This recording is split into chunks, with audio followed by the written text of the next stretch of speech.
Assalamu alaikum, grade 8. Today we will solve question number 7 and 8 of exercise 9.1. 9.1 का start करते हैं question number 7.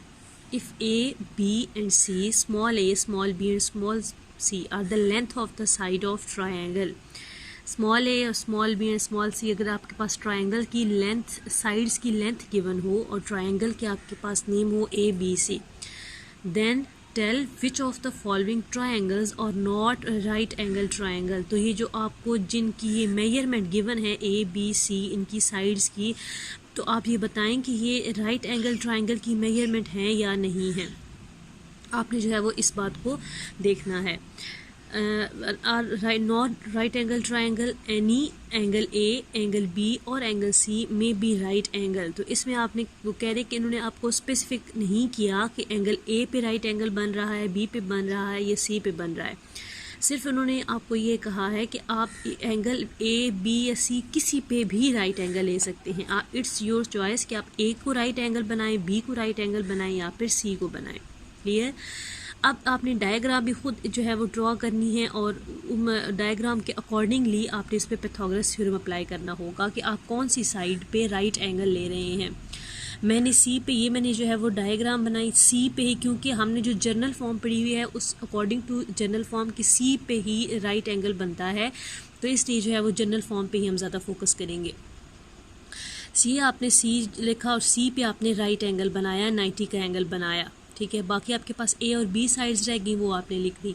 अब ये कैपिटल ए था तो इसकी जो सामने वाली हो जाएगी साइड वो क्या हो जाएगी, स्मॉल सी. ठीक है. ये इसकी साइड की लेंथ है. ये कैपिटल ए था, एंगल था, और इसके ऑपोजिट साइड को उसकी लेंथ हो जाएगी साइड की स्मॉल ए, और ये क्या हो जाएगी स्मॉल बी. ठीक है. ये आपको अब जो मेजरमेंट गिवन है वो आपको इनकी साइड्स की गिवन है. ए, स्मॉल बी एंड स्मॉल सी की आपको साइड्स की जो है वो लेंथ गिवन है. अब ये मैंने डायग्राम बनाई. अकॉर्डिंग टू दिस डायग्राम अब इस पर पैथागोरस थ्योरम कैसे अप्लाई होगा कि हाइपोटेन्यूज का स्क्वायर इक्वल होता है बेस का स्क्वायर प्लस ऑल्टीट्यूड का स्क्वायर. अब हाइपोटेन्यूज को मैंने किसके इक्वल किया है, सी के. तो सी स्क्वायर इक्वल हो जाएगा ए स्क्वायर प्लस बी स्क्वायर, या फिर आप इसको यूँ भी कह सकते हैं कि सी स्क्वायर इक्वल हो जाएगा B square plus A square. Means इन दोनों का स्क्वायर लेने के बाद अगर उनका ऐड किया जाए तो वो हाइपोटेन्यूज के स्क्वायर के क्या हो जाता है, इक्वल हो जाता है. अब आपको a is equal to 6, b is equal to 5, c is equal to 7 given है. By according to Pythagoras theorem c square is equal to a square plus b square. अब ये जनरल फॉर्म जो मैंने बनाई है ये मैंने अकॉर्डिंग टू दिस डायग्राम बनाई है. ठीक है. अगर आप a या b को चेंज कर देते हैं, a या b पे राइट एंगल बनाते हैं, तो ये वाली जो फिर स्टेटमेंट होगी ये चेंज हो जाएगी. ठीक है. C square is equal to a square plus b square. अब वैल्यू जो है वो पुट करें. आपने ये बताना है कि ये जो मेजरमेंट है ये राइट एंगल की नहीं है. अब ये आपने पैथागोरस थ्योरम अप्लाई किया. अगर तो पैथागोरस थ्योरम अप्लाई करने के बाद ए बी सी की वैल्यूज पुट करने के बाद आपके पास लेफ्ट साइड का आंसर राइट साइड की इक्वल आ जाता है, तो इट मीन्स कि आपके पास ये जो मेजरमेंट गिवन है ये राइट एंगल ट्राइंगल की ही गिवन है. ठीक है. और अगर आपके पास राइट साइड लेफ़्ट साइड की इक्वल नहीं आता तो इसका ये मतलब होगा कि जो मेजरमेंट गिवन है ये राइट एंगल ट्रायंगल की नहीं है. अब वैल्यूज़ पुट करें. ये c square is equal to a square plus b square. C आपको गिवन था 7, बी आपको गिवन है 5, ए 6 गिवन है. अब ए 6 आपने लगाया, बी 5. सब के स्क्वायर्स ओपन करें. 7 का स्क्वायर 49, 6 का स्क्वायर 36, 5 का स्क्वायर 25. अब ये 49 एज इट इज़ दोनों को ऐड किया, 36 प्लस 25 तो ये आ जाएगा 61. दोनों लेफ़्ट साइड राइट साइड की इक्वल नहीं आई. इट मीन कि ये जो आपको ए बी और सी गिवन थी ये राइट एंगल ट्रायंगल की साइड्स की लेंथ नहीं है. ओके. नेक्स्ट इसका सेकंड पार्ट देखें. सेकंड है A is equal to 8, B is equal to 9, C is equal to square root 145. अब वो ये मैंने अगेन जो है वो अपनी डायग्राम बनाई. ये डायग्राम आप अपनी जो है वो क्वेश्चन को अंडरस्टैंड करने के लिए बनाते हैं. अब इसकी वही मैंने सी पे जो है वो राइट एंगल बनाया, ये मैंने सी पे बना दिया. बाकी दोनों साइड आपके पास एंगल रह गए ए और बी, वो आपने बना दिया. अब ये स्मॉल ए इसकी जो है वो साइड की लेंथ, ये बी और ये सी ये इनकी साइड्स की लेंथ है. According to this diagram Pythagoras theorem क्या लगेगा, c square is equal to a square plus b square. कि हाइपोटेन्यूज का स्केयर इक्वल होगा जो है वो अल्टीट्यूड का स्केयर प्लस बेस का स्केयर। इन दोनों को आप इंटरचेंज कर सकते हैं। ये आपके पास जो है वो वही रहती है जो होनी चाहिए, जो आपके पास हाइपोटेन्यूज की वैल्यू गिवन होगी। अब सी आपके पास स्केयर रूट 145 गिवन था, वो आपने लगा दिया ऊपर स्केयर एज इट इज़। अब ए 8 था और बी क्या था 9, आपने ऊपर स्केयर ले लिया। अब ये स्केयर इस स्केयर रूट से क्या हो जाएगा, कैंसिल आउट हो जाएगा। बाकी आपके पास सिर्फ क्या वैल्यू रह गई है 145। क्लियर। 8 का स्केयर 64 और 9 का स्केयर क्या आ जाएगा 81। नाउ ऐड दैम 64 प्लस 81 तो आपके पास आ जाएगा 144। 144 और 144 इक्वल हो गए। लेफ्ट साइड किसकी इक्वल आ गई, राइट साइड के। इट मीन्स कि आपको ए बी और सी गिवन थी, ये जो है वो राइट एंगल ट्राइंगल की साइड्स हैं, are the sides of right angle triangle. Third part इसका बिल्कुल सेम ऐसे ही है। ठीक है जी, खुद करने की कोशिश कीजिएगा। आगे क्वेश्चन नंबर 8 हम स्टार्ट करते हैं। क्वेश्चन नंबर 8 है आपके पास कि in a right angle triangle a b c with hypotenuse c and the sides a and b find the unknown side. कि अगर एक आपके पास right angle triangle a b c हो तो जो हाइपोटेन्यूज की वो साइड है वो कौन सी है, सी है। जो बाकी दोनों साइड्स हैं वो ए और बी हैं। तो आपने बताएं कि ये जो आपको मेजरमेंट गिवन है इसमें जो अननोन साइड आ रही है वो आपने फाइंड करनी है। ठीक है, ए बी और सी आपके पास तीनों साइड्स होती हैं ना, तो इसमें आपने उनको या तो आपको ए आपने फाइंड करना होगा, बी और सी आपको गिवन होगा, या फिर आपको ए और सी गिवन होगा, आपने बी फाइंड करना होगा। मीन्स तीनों साइड्स में से कोई भी एक साइड मिसिंग होगी। ठीक है, अब जो क्योंकि उन्होंने खुद बता दिया कि हाइपोटेन्यूज किस बन रहा है, सी पे ही बन रहा है, और बाकी दोनों साइड्स कौन सी हैं, ए और बी। तो फार्मूला वही लगेगा कि हाइपोटेन्यूज का square is equal base square plus altitude का स्केयर। अब हाइपोटेन्यूज सी है, ठीक है, वो आपने लगा दिया। बेस आपको ए और बी गिवन है और अल्टीट्यूड बेस ए स्केयर और अल्टीट्यूड क्या आ जाएगा बी स्केयर। अब ए और सी आपको गिवन है, बी आपने क्या करना है, फाइंड करना है। जो वैल्यूज़ आप गिवन है वो पुट करें, जो नहीं गिवन उसको फाइंड करें। सी स्केयर आपके पास 61 था, ये सेंटीमीटर का स्केयर।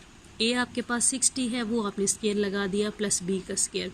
61 का स्केयर मीन 61 मल्टीप्लाई 61 करेंगे तो आंसर आपके पास आ जाएगा 3721 centimetre square is equal to 60 का स्केयर, तो वो आ जाता है 3600 सेंटीमीटर का स्केयर। और बी आपने फाइंड करना था वो एज इट इज़। फिर आपने बी फाइंड करना है, इसको इक्वालिटी के साइड पे लेके आएंगे तो ये आ जाएगा 3721 minus 3600 is equal to B square. तो माइनस करेंगे तो 121 इज इक्वल टू क्या आ जाएगा बी स्केयर। अब 1 बी के ऊपर से स्केयर आपने ख़त्म करना है, तो आप taking square root on both side. तो 121 किसका स्केयर रूट बनता है 11 का। 11 मल्टीप्लाई 11 करें तो 121 आ जाता है आपके पास। 11 सेंटीमीटर बी की वैल्यू आ गई। क्लियर। इसका सेकेंड पार्ट देखें। सेकेंड है आपके पास A is equal to 5/12 centimetre, C is equal to 13/12 centimetre and B की वैल्यू आपने करनी है फाइंड।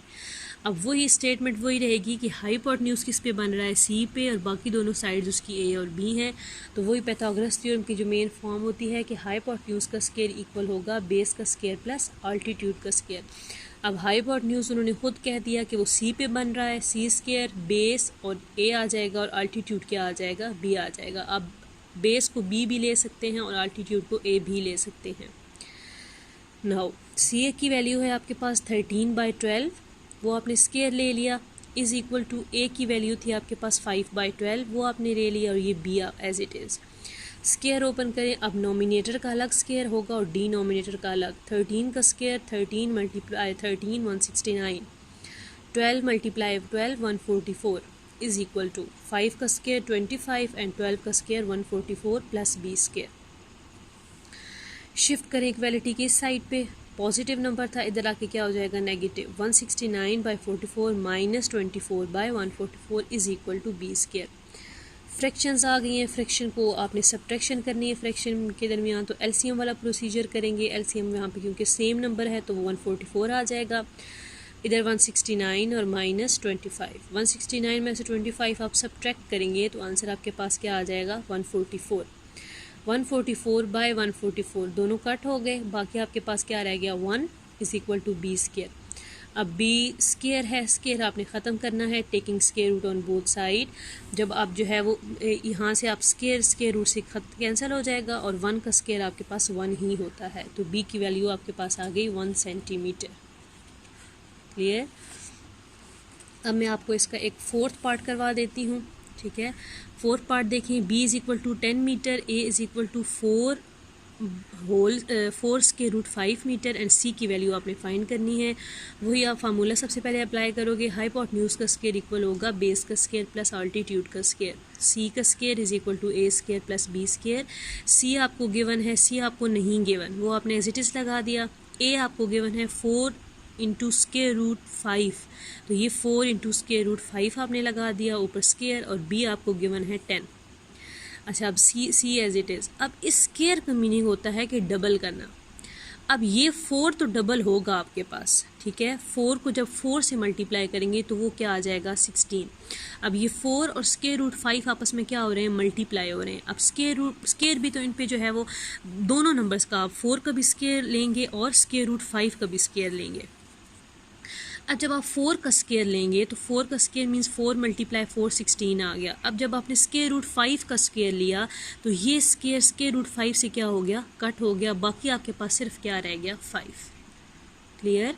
ये दोनों नंबर मल्टीप्लाई हो रहे थे, तो आपने इसका भी स्केयर लेना है और इसका भी। इसका स्केयर लेंगे तो 16 और इसका जब आप स्केयर लेंगे तो स्केयर रूट से कैंसिल हो जाएगा, बाकी आपके पास क्या रह जाएगा 5, और 10 का स्केयर आपके पास क्या आ गया 100। क्लियर। फिर 16 मल्टीप्लाई 5, क्योंकि दोनों नंबर मल्टीप्लाई हो रहे हैं, 16 मल्टीप्लाई 5 करेंगे 80 और प्लस 100। नाउ 80 प्लस 100 जो है वो ऐड करेंगे तो आपके पास आ जाएगा 180। फिर c के ऊपर स्केयर रूट से जब आप ये वैल्यू कट करेंगे तो 180 का आपने स्केयर रूट फाइंड करना है। 180 का एग्जैक्ट स्केयर रूट नहीं आता, तो आप क्या करेंगे, ये वाला जो है वो इसको प्राइम फैक्टर्स, इसकी जो है वो डिवीजन मेथड से इसकी फैक्टर्स बनाएंगे। फैक्टर्स 2 9s are 18 और 0, फिर 2 45s are 90, then 3 1s are 3, 3 5s are 15, 3 5s are 15 और 5 1s are 5। ठीक है। फिर आप यहाँ पे ये आंसर कैसे आया आपके पास कि 180 के आपके पास क्या क्या फैक्टर्स आए थे, क्या क्या नंबर आया था, 2 multiply 3, 2 multiply 2 multiply 3 multiply 3 multiply 5। ठीक है। अब जिनका पेयर आ गया वो तो स्केयर रूट से बाय शिफ्ट हो गए, मीन्स ये देखें 2 का स्केयर मल्टीप्लाई 3 का स्केयर और मल्टीप्लाई 5, ये आ गया। ये इससे कैंसिल हो गई, ये इससे कैंसिल हो गई। 2 और 3 स्केयर रूट से बाय शिफ्ट हो गए। 5 का स्केयर नहीं बना था, वो एज इट इज़, और 3 2s are 6 और 6 इंटू स्केयर रूट 5 आपके पास क्या आ जाएगा आंसर, सेंटीमीटर सी का। क्लियर। बाकी इसके पार्ट्स खुद कीजिएगा।